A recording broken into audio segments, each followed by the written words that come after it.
মানব জীবনে কোরআনের উপকারিতা এই বিষয়টা নিয়ে খুতবায় আলোচনা করব ইনশাআল্লাহ। ওয়া মা তাওফীকি ইল্লা বিল্লাহ, আলাইহি তাওয়াক্কালতু ওয়া ইলাইহি উনীব। কোরআনুল কারীম পৃথিবীর শ্রেষ্ঠ নিয়ামত এবং আল্লাহর শ্রেষ্ঠ মুজিজা। এটা আল্লাহর কালাম, এটা আল্লাহর সিফাত। আল্লাহ রাব্বুল আলামিনের একটা সিফাত আমরা পেয়েছি, সেটা হলো তার কালাম। আল্লাহ যে সমস্ত গুণাবলী আছে, যেমন হাত আছে,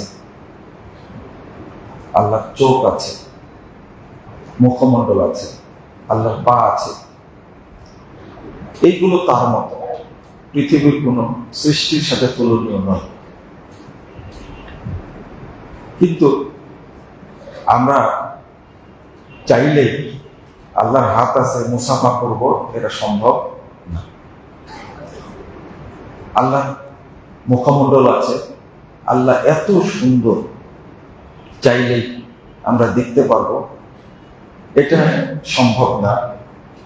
এটা মৃত্যুর পরে জান্নাতে আল্লাহকে আমরা দেখবো ইনশাআল্লাহ। কিন্তু আল্লাহ রাব্বুল আলামিন একটা সিফাত আমাদের জন্য দিয়েছেন, সেটা হলো তার কালাম, আল কুরআন। তো আল্লাহর সিফাতটা কতটা গুরুত্বপূর্ণ হতে পারে আপনি নিজে নিজেই চিন্তা করবেন। এজন্য যখন কোনো মুমিন বান্দা তেলাওয়াত করে, তখন তাকে প্রথমত মনে করতে হয় যে এইটা আমি আল্লাহর কালাম পড়ছি, অর্থাৎ আল্লাহর সাথে আমি কথা বলছি। 2 নম্বর, এই যতক্ষণ তেলাওয়াত করব আমি, ততক্ষণ আমার পাশে অসংখ্য রহমতের ফেরেশতা উপস্থিত থাকে। 3 নম্বর, যতক্ষণ তিলাওয়াত করব ততক্ষণ আল্লাহর পক্ষ থেকে রহমত, বরকত, সাকিনা নাজিল হতেই থাকবে। আমি যতক্ষণ তেলাওয়াত করব ততক্ষণ মনে রাখতে হবে যে এই প্রত্যেকটি শব্দ, প্রত্যেকটি অক্ষর, প্রত্যেকটি আয়াত আমার জন্য কাল কিয়ামতের মাঠে সাক্ষী দান করবে। প্রত্যেকটি অক্ষর আল্লাহর কাছে সাক্ষী দেবে। আমাকে মনে রাখতে হবে যে আমি তেলাওয়াত করছি, এই কোরআনই আমার দুনিয়াবী জীবনে যাবতীয় কল্যাণ দিবে এবং পরকালীন জীবনে কবরের আযাব মুক্ত করে, কিয়ামতের ভয়াবহতা মুক্ত করে, পুলসিরাত মুক্ত করে আল্লাহ আমাকে জান্নাত দান করবে এই কোরআনের মাধ্যমে। আমি সারসংক্ষেপ বলছি, পরে আস্তে আস্তে একটু বিস্তারিত বলবো। যিনি কোরআন হেফজ করবেন, আল্লাহ রাব্বুল আলামিন তার কবরের আযাব মাফ করে দিবেন। হাফেজের কবরের আযাব হবে না। ঠিক অনুরূপ ভাবে হাফেজের পিতামাতা বা যিনি অভিভাবক, তারও কবরের আযাব হবে।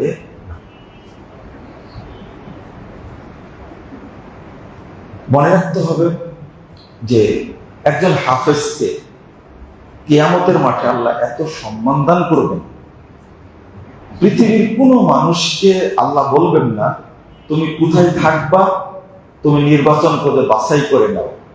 একমাত্র কোরআনের হাফেজকে আল্লাহ বলবেন তুমি কোথায় থাকবে জান্নাতে, সেই স্থানটা তুমি নির্বাচন করে। কোরআন হাদিসে নাই যে কোন নবীকে আল্লাহ নির্দেশ দিবেন বা কোন শহীদকে নির্দেশ দিবেন তুমি কোথায় থাকবে জান্নাতে, যাচাই করে নাও। কিন্তু কোরআনের হাফেজকে আল্লাহ বলবেন যে তুমি কোথায় থাকবা, তুমি যাচাই করে নাও। হাফেজের মর্যাদাটা ব্যতিক্রম, তার পিছনে কারণও আছে। এই জন্য বক্তব্যে আমি বলে থাকি যে যদি কারো জান্নাত ফাইনাল করার চিন্তা থাকে, তাহলে সন্তানদের মধ্যে অন্তত একটা সন্তানকে কোরআনের হাফেজ বানাবে। আমি চাই যে প্রত্যেক সন্তানই কোরআনের হাফেজ। যেমন আপনাদের খুব পরিচিত আলেম দ্বীন এবং বাংলা ভাষাভাষীদের মধ্যে একজন বিজ্ঞ আলেম শেখ মতিউর রহমান মাদানী, তার 9টা সন্তান, 9টাই কোরআনের হাফেজ, আলহামদুলিল্লাহ। তো কোরআনের হাফেজ হওয়া কত বড় মমত্বের, বড়ত্বের এবং মর্যাদা, এটা কল্পনা করে আপনি আমি শেষ করতে পারবো না। তো আসুন আমরা কয়েকটা জিনিস জেনে নেব মাঝখানে, যে আমরা কোরআনটাকে কিভাবে বুঝি, কোরআনটা কি। কোরআন দুনিয়াবী জীবনে আপনার শরীরের আরোগ্য, রোগের আরোগ্য এবং আপনার দেহের আরোগ্য, চোখের আরোগ্য, আপনার মুখমণ্ডলের আরোগ্য। কোরআন যখন আপনি তেলাওয়াত করতে থাকবেন, তখন আল্লাহর পক্ষ থেকে এতটা রহমত নাজিল হবে যেটা আমি আপনি কখনো কল্পনাও করি না। এজন্য সালাফদের, সাহাবা কেরাম, তাবেঈন ইজামকে দেখা গেছে তারা সব সময় কোরআন তেলাওয়াত করতেন। যখন সুযোগ পেয়েছেন কোরআন তেলাওয়াত করেছেন। তার বড় একটা প্রমাণ, যখন আপনার উমরায় যান বা হজ্জে যান, হারামে বসে থেকে মানুষ কি করে? শুধু কি করে? তেলাওয়াত করে। আল্লাহ যে আপনাকে আমাকে তেলাওয়াত করতে বলেছেন, কোরআন তেলাওয়াত করো তোমরা, এটাও কিন্তু আমরা জানি না।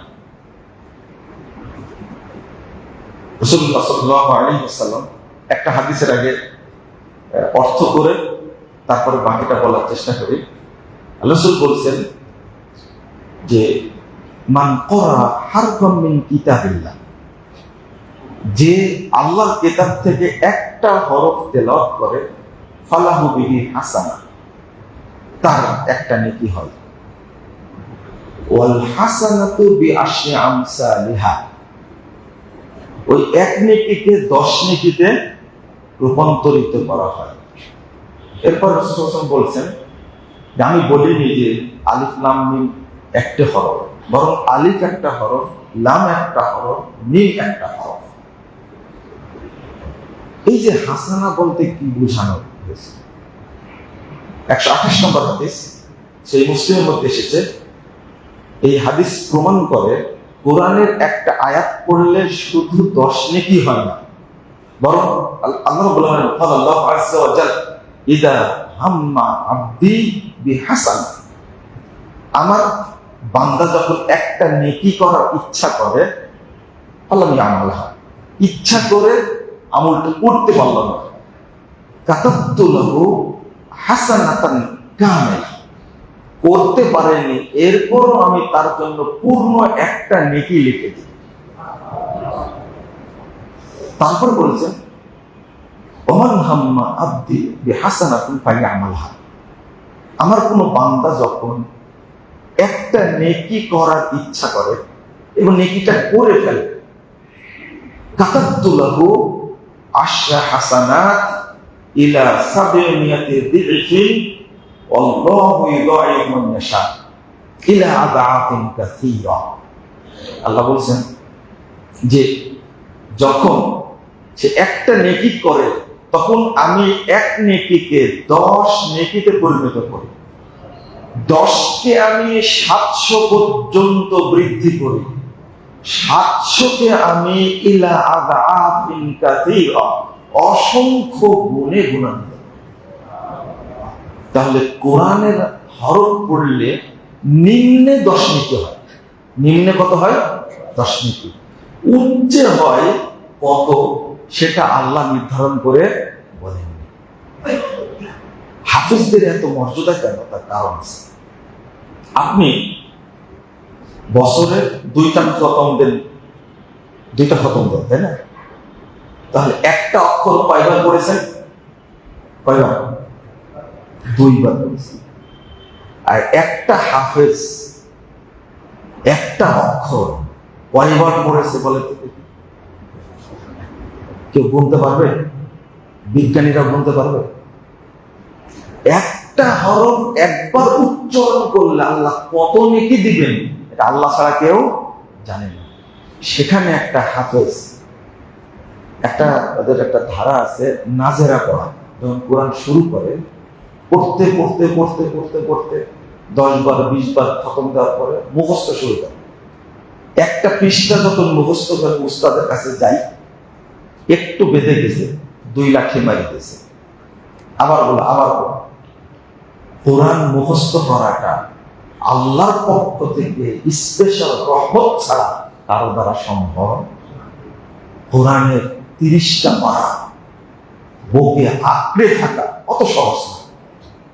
শেখ আব্দুর রহমান সুদাইস হাফিজাহুল্লাহ, হারামাইনের প্রধান ইমাম, সব ইমামের লোকমা যায়। খেয়াল করে দিত শেখ আব্দুর রহমান সুদাইসের তেলাওয়াতে কখনো লোকমা যায় কিনা? যেমন কণ্ঠ তেমন তীক্ষ্ণ মেধা।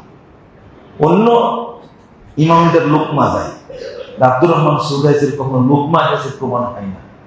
কি পরিমাণ তার ভিতরে স্মৃতি শক্তি আল্লাহ দান করেছে, আল্লাহ চিন্তাও করা যায়। এজন্য কোরআন হেফজ করাটা খুব কঠিন।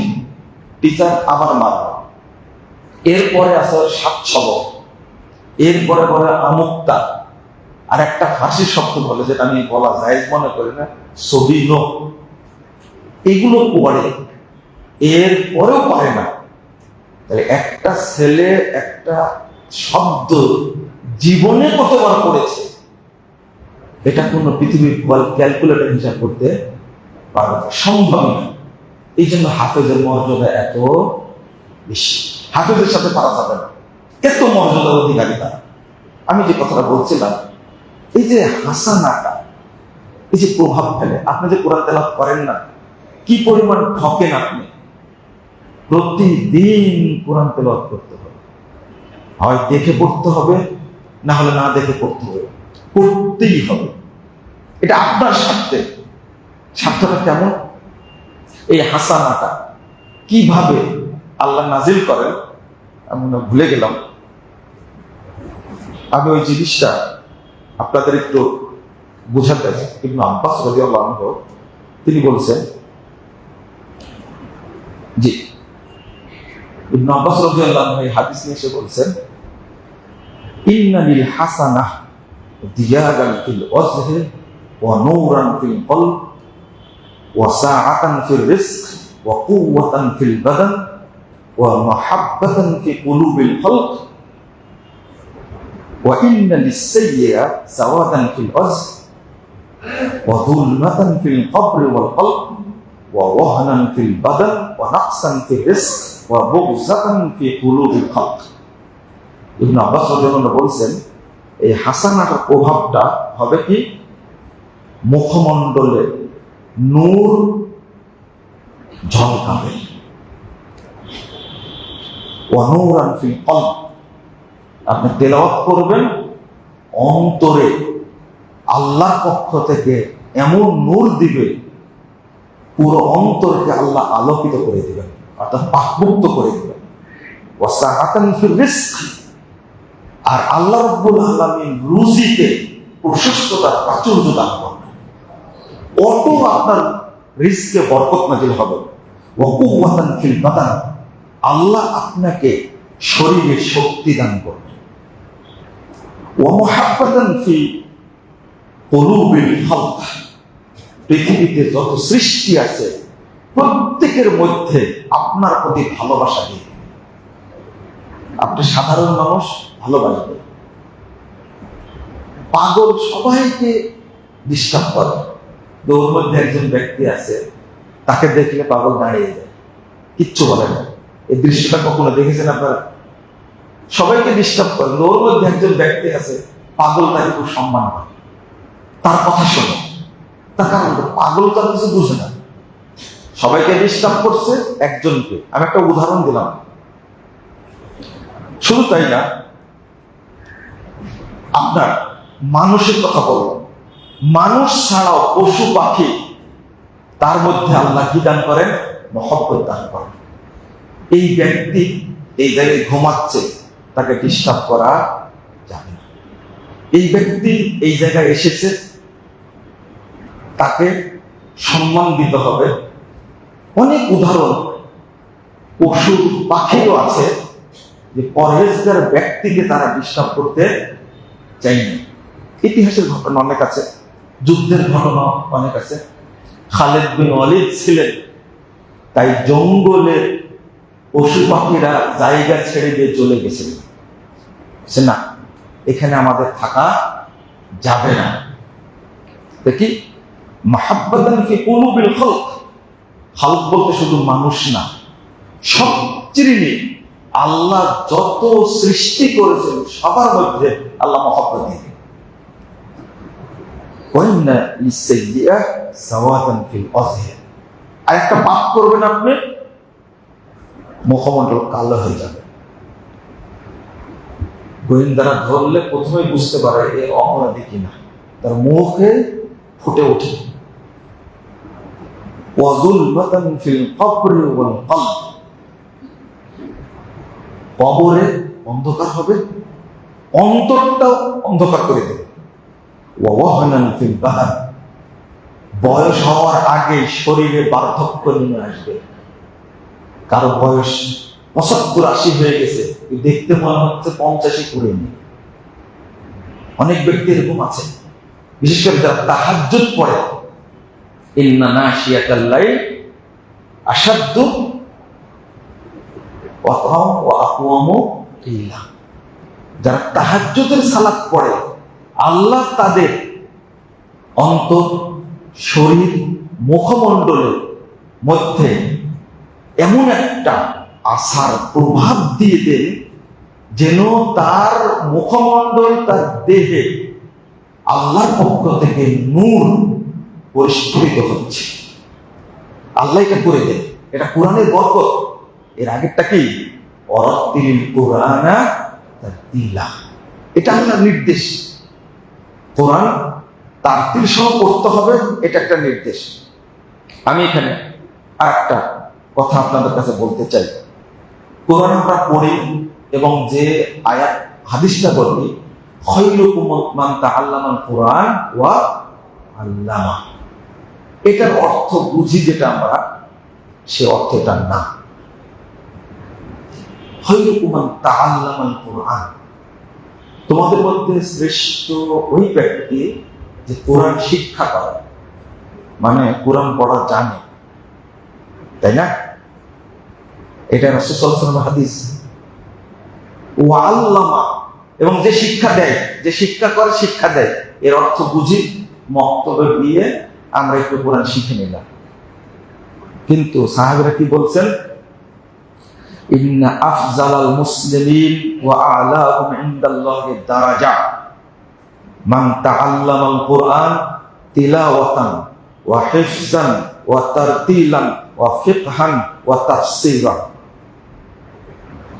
যে কুরআন শিখে, তেলাওয়াত শিখে, হিফজ করে, তারতিল সহ পড়ে, ওয়া ফিকহান বুঝে পড়ে, ওয়া তাফসীরান তার ব্যাখ্যা জানে, এই ব্যক্তি হলো আল্লাহর কাছে শ্রেষ্ঠ ব্যক্তি। কিন্তু আমরা তো কি জানি? শুধু পড়তে জানি, তাফসীর জানা তো অনেক পরে, অর্থ জানা তো অনেক পরে, ফিকহ জানা তো অনেক পরে। আমরা শুধু অনুবাদ করেছি, এটা পড়েছি। তারতিল কাকে বলে এটা কি শুনবেন না? আমরা তারতিল বলতে আমরা যেটা বুঝেছি, কোরআনের প্রভাবটা আমার উপরে পড়ে না কেন? কারণটা কি? আমরা বলছি তারতিল মানে ধীরে ধীরে আস্তে আস্তে পড়া, এতটুকু বলেছি, সুন্দর করে পড়া। আসলে কি তাই? না। আমি যে কথাটাই বলতে চাই, অনেক সময় সেই কথাটাতে আপনারা অসন্তুষ্ট হয়ে যান। অসন্তুষ্ট হবেন না, আস্তে আস্তে ইনশাল্লাহ আমরা জেনে নিব এবং সেগুলো বোঝার চেষ্টা করবো ইনশাল্লাহ। এই আয়াতটা নিয়ে এসে ওয়ারাতিল কুরআন তারতিলা, ইমাম কুরতুবী রাহিমাহুল্লাহ বলেছেন, কথা আমার না, লা তা'জাল বিকিরাতিল কুরআন বাল ইকরাহু ফি মাহালিন ওয়া বায়ানিন মা তাদাব্বুরিল মাআনি। কুরআন পড়তে গিয়ে তাড়াহুড়ো করো না, ইকরাহু ফি মাহালিন, আস্তে পড়ো, ওয়া বায়ানিন, পরিষ্কার করে পড়ো। কি? মা তাদাব্বুরিল মাআনি, মানে আস্তে পড়া, পরিষ্কার পড়া, দুইটার সাথেই থাকতে হবে। মা তাদাব্বুরিল মাআনি, তার অর্থ গবেষণা করে পড়ো। ওয়ারাতিল কুরআনা তারতিলা, আমরা তারতিল বলতে শুরু করি, খুব সুন্দর করে পড়া, কিন্তু কি অর্থ হলো? মা তাদাব্বুরিল মাআনি, শব্দগুলোর তাদাব্বুর মানে কি? মানি মানে অর্থ, মানে মানে কি? অর্থ। মানাটাকে গভীরভাবে বোঝার নাম হলো কি? আত-তাদাব্বুর। আফালা ইয়াতাদাব্বারুনাল কুরআন আম আলা কুলুবিন আকফালুহা। আল্লাহ রাব্বুল আলামিন বলেছেন কুরআনটা তাদাব্বুর সহ পড়তে, আমরা তাদাব্বুর সহ পড়ি না। বিখ্যাত তাবেঈ আবু হুরায়রার ছাত্র মুজাহিদ রাদিয়াল্লাহু আনহু তিনি বলেছেন, আহাব্বুন নাস ফিল কিরাতি ইলাল্লাহ আকুলুহুম আনহু। আল্লাহর কাছে যারা কোরআন তেলাওয়াত করে তাদের মধ্যে আল্লাহর কাছে শ্রেষ্ঠ ব্যক্তি সেই যে ব্যক্তি কোরআনটা বুঝে বলে, সবচেয়ে ভালো বুঝে। এটা তারতিল অর্থ। শুধু এটা না, ইমাম আবু বকর ইবনে তাহের তিনি বলছেন, তাদাব্বার ফি লাতাইফি খিতাবিহি, প্রত্যেকটি আয়াতের মধ্যে যে সূক্ষ্মাতি সূক্ষ্ম বিশ্লেষণ আছে, তুমি এইটাই গবেষণা করো। তাদাব্বার আই রাতিল কুরআন, আই তাদাব্বার ফি লাতাইফি খিতাবিহি, যত সূক্ষ্ম সূক্ষ্ম বিষয় আছে সেইগুলো গবেষণা সহ পড়ো। ওয়া তালিক নাফসাকা বিল কিয়াম বিআহকামিহি, তুমি নিজেকে প্রস্তুত করো কোরআনের আহকামগুলো মানার জন্য। ওয়া কলবাকা বিফাহমি মানিহি, অন্তরকে রেডি করো অর্থগুলো বোঝার জন্য। ওয়া সিররাকা ফিল ইকবালি আলাইহি, অর্থাৎ তার মধ্যে যে তাৎপর্য, বড় রহস্য আছে সেগুলো তোমরা বুঝো। দেখেন সালাফরা ব্যাখ্যা করছেন কত সুন্দর করে, আর আমরা তাকতির সহ কোরআন পড়ো বলতে কি বুঝেছি? সুন্দর করে পড়ো, আস্তে আস্তে পড়ো, শুনতেই না। কতটা নেবেন আপনি? ইমাম সাদি বিখ্যাত আধুনিক মুফাসসির তিনি বলছেন, ফাইন্না তারতিলাল কুরআন বিহি ইয়াহসুলু তাদাব্বুর ওয়া তাফাক্কুর। তারতিল, কোরআন তারতিল সহ পড়তে হলে ইয়াহসুলু তাদাব্বুর ওয়া তাফাক্কুর ওয়া তাহরিকুল কুলুবি ওয়া তাআব্বুদু বিআয়াতিহি ওয়া তাহাইয়ু ওয়াল ইস্তিজাদ তাম্মুলা। এত সুন্দর করে বলছেন, অর্থাৎ তারতিল সহ বলতে তুমি পড়ো গবেষণা করে, ওয়া তাফাক্কুর চিন্তা করে, ওয়া তাহরিকুল কুলুবি কোরআন পড়তে গিয়ে যেন বুঝে তোমার অন্তরটা কেঁপে ওঠে। ওয়া ইযা তুলিয়াত আলাইহিম আয়াতুহু যাদাতহুম ঈমানা। তার আগে ইন্নামাল মুমিনুনা ইযা যুকিরাল্লাহ ওয়াজিলাত কুলুবুহুম, এই যে আল্লাহ ওয়াজিলাত কুলুবুহুম, তাদের অন্তরটা ভীতু ভয়ে কেঁপে ওঠে। তিনি বলছেন ওয়া তাহরিকুল কুলুবি বিহি, আপনি কোরআন বুঝে পড়বেন তাতে অন্তরটা কি কেঁপে উঠবে। আমাদের অন্তর কোনোদিনই কাঁপে না, কিন্তু যখন আপনি হজে যান, উমরায় যান, ইমাম যখন তেলাওয়াত করে তখন বহু মুসল্লি হামাও করে কেঁদে থাকে, কারণ তারা কি অর্থটা বুঝে। ওয়াজিলাত কুলুবুহুম, আমাদের ঈমানও বৃদ্ধি পায় না, অন্তর কি ওয়া ইযা তুলিয়াত আলাইহিম আয়াতুহু যাদাতহুম ঈমানা, ঈমানও বৃদ্ধি পায় না। এর মূল কারণ হলো আমরা তেলাওয়াত বুঝতে পারি না। বিশেষ করে সালাতের মধ্যে যে আয়াতগুলো পড়ে, দোয়াগুলো পড়ে, এইগুলো বুঝে না পড়লে নেকি হবে না, সালাতের নেকি হবে না। এটা ইমাম ইবনে তাইমিয়া রাহিমাহুল্লাহ বলেছেন, ইমাম ইবনে কাইয়্যিম রাহিমাহুল্লাহ বলেছেন নেকি হবে না, আন্নাহু ইয়ামনাউস সাওয়াব। এটা বক্তব্য বিশেষ করে সালাতের ক্ষেত্রে, যেন সালাতে পড়লে আমার কি হয়, প্রভাব হয়, সালাতটা আমার প্রভাব ফেলে। আমার প্রভাব না পড়ার কারণ হলো আমি সালাত বুঝতে পারি না, 80 বছর বয়স হয়ে গেছে, এখনো বুঝি না আল্লাহুম্মা আফতাহলি আবওয়াব রাহমাতিক, এটাকে বুঝতে পারি? এর অর্থ কি জানি? আল্লাহুম্মা ইন্নী আসআলুকা মিন ফাজলিক, এর অর্থ কি আমরা বুঝি? আমরা বুঝি না। হাত বেঁধে পড়ছি আল্লাহুম্মা বাঈদ বাইনি ওয়া বাইনা খাতায়ায়া কামা বা'আদতা বাইনাল মাশরিকি ওয়াল মাগরিব, আমরা কি বুঝি? বুঝি না। মানে একটা বোতল আমি চাচ্ছি 80 বছর যাবত, কিন্তু এখন পর্যন্ত বোতলের উপরে আছে, ভিতরে যে কি আছে বোতলের এখন আমি জানতেই পারিনি। ওই ঢাকনা না খোলা পর্যন্ত মধু আছে না বিষ আছে জানতে পারবো না, পানি আছে না মদ আছে আমি জানতে পারবো না। ঠিক অনুরূপ ভাবে আমি যদি তেলাওয়াতটা না বুঝি তাহলে কোনো উপকার পাবো না, এটা পরিষ্কার। আরেকটা গুরুত্বপূর্ণ বিষয় এখানে, আপনি নর্মাল যখন তেলাওয়াত করবেন নেকি হবে, নেকি হবে, কিন্তু বুঝে পড়ার মতো নেকি হবে না। নর্মাল নেকি যেটা সেটাই পাবেন, কোরআনটা বুঝে পড়ার চেষ্টা করতে হবে। আমি শেষ করে দিই একটা জিনিস আপনাদের বোঝানোর জন্য, শুধু আমি ওখানেই বোঝার জন্য সময়টা একটু নিয়ে নিলাম। আল্লাহ রাব্বুল আলামিন বলছেন, ইন্নাল্লাযীনা ইয়াতলুনা কিতাবাল্লাহ ওয়া আকামুস সালাহ ওয়া আনফাকু মিম্মা রাযাকনাহুম সিররান ওয়া আলানিয়া ইয়ারজুনা তিজারাতান লান তাবুর।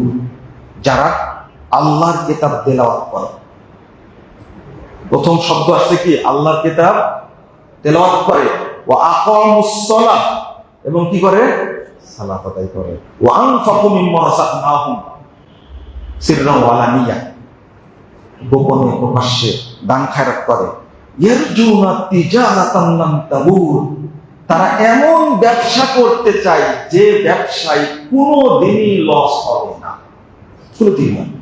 তাহলে আমরা কি কোরআন তেলাওয়াত করি? করি না। একজন মুমিনকে অন্তত 10টা আয়াত তেলাওয়াত করতেই হবে, তাও যদি না পারে সূরা বাকারার শেষ 2 আয়াত পড়বে, শেষ 2 আয়াত, তাও যদি না পারে ওই ব্যক্তি সূরা ফাতিহা পড়বে, তাও যদি না পারে সূরা ইখলাস পড়বে, তাও যদি না পারে পড়বে কুল হুয়াল্লাহু আহাদ। মানে পুরো সূরা কতটুকু? কুল হুয়াল্লাহু আহাদ। কোরআনটা এত বরকতপূর্ণ, অতটা বোঝানো যাবে না, বোঝানোর সময়ও নাই। আমি আপনাদের বলতে চাই, কোরআন যে তেলাওয়াত করতে হয় এটা আমরা জানি না। আল্লাহ বলছেন, কুল্লু মা উহিয়া ইলাইকা মিনাল কিতাব, আল্লাহ নবী সাল্লাল্লাহু আলাইহি ওয়াসাল্লাম নির্দেশ দিচ্ছেন, তোমার কাছে যা কিতাব নাজিল হয়েছে তা তেলাওয়াত করো। আমরা করি না কেন? আল্লাহ বলছেন, আল্লাযীনা আতাইনাহুমুল কিতাব ইয়াতলুনাহু হাক্কা তিলাওয়াতি, আমরা তাদেরকে কিতাব দান করেছি, ইয়াতলুনা হাক্কা তিলাওয়াতি, তারা হক আদায় করে তেলাওয়াত করে। আমি তেলাওয়াত করি না। কোরআন তেলাওয়াত না করলে আপনার কোনো কিছুতেই বরকত হবে না। বিশেষ করে রাত্রে তেলাওয়াত করবেন, না হলে ফজর পরে তেলাওয়াত করবেন। ইন্না কুরআনাল ফাজর কানা মাশহুদা, কোরআন পড়বেন কানা মাশহুদা মানে কি? তাশহাদুল মালাইকাতুল্লাহ লাইলা ওয়া মালাইকাতুন নাহার, ওই সময়ে রাতের যত ফেরেশতা, দিনের যত ফেরেশতা ওই সময় উপস্থিত থাকে। কি নিয়ে উপস্থিত থাকে? বিরহমা ওয়াল মাগফিরা ওয়াস সাকিনা ওয়াল বারাকা। এত ফেরেশতা উপস্থিত থাকে রহমত নিয়ে, বরকত নিয়ে, সাকিনা নিয়ে। এই বান্দা পড়ছে, তার পুরো দিন রাতটা যেন বরকতে পরিপূর্ণ হয়ে যায়। কিন্তু আমরা তেলাওয়াতে খুব অলস। আল্লাহ রাব্বুল আলামিন আমাদের জন্য বুঝার তৌফিক দান করেন। আল্লাহ যেন আমাদের অন্তরে কোরআনের মহব্বত দিয়ে দেন। আল্লাহ রাব্বুল আলামিন যেন আমাদের নিয়মিত কোরআন তেলাওয়াত করা তৌফিক দান করে। কিছু না পারলে অন্তত কি বললাম, কুল হুয়াল্লাহু আহাদ। আবু হুরায়রা রাদিয়াল্লাহু আনহু বলছেন, আমি এটা একজন লোক বলছে বাহির থেকে, তো সাহাবীরা আবু হুরায়রা জিজ্ঞেস করছে, আল্লাহ রাসূল বলছেন ওয়াজিবাত, তার জন্য ওয়াজিব হয়ে গেছে। আবু হুরায়রা বলছেন, মা ওয়াজিবাত, কি ওয়াজিব হয়ে গেল? ওয়াজাবাতিল জান্নাহ, ওই ব্যক্তির জন্য জান্নাত ওয়াজিব হয়ে গেছে। আপনি 3 বার পড়ে 10 বার পড়েন সূরা ইখলাস। আল্লাহ রাসূল সাল্লাল্লাহু আলাইহি ওয়াসাল্লাম বলেন, যে সূরা ইখলাসকে ভালোবাসে আল্লাহ তাকে ভালোবাসে। আল্লাহ তুমি আমাদেরকে কোরআনের উপর আমল করার তৌফিক দান করো, কোরআন বেশি বেশি তেলাওয়াত করার তৌফিক দান করো। আমিন।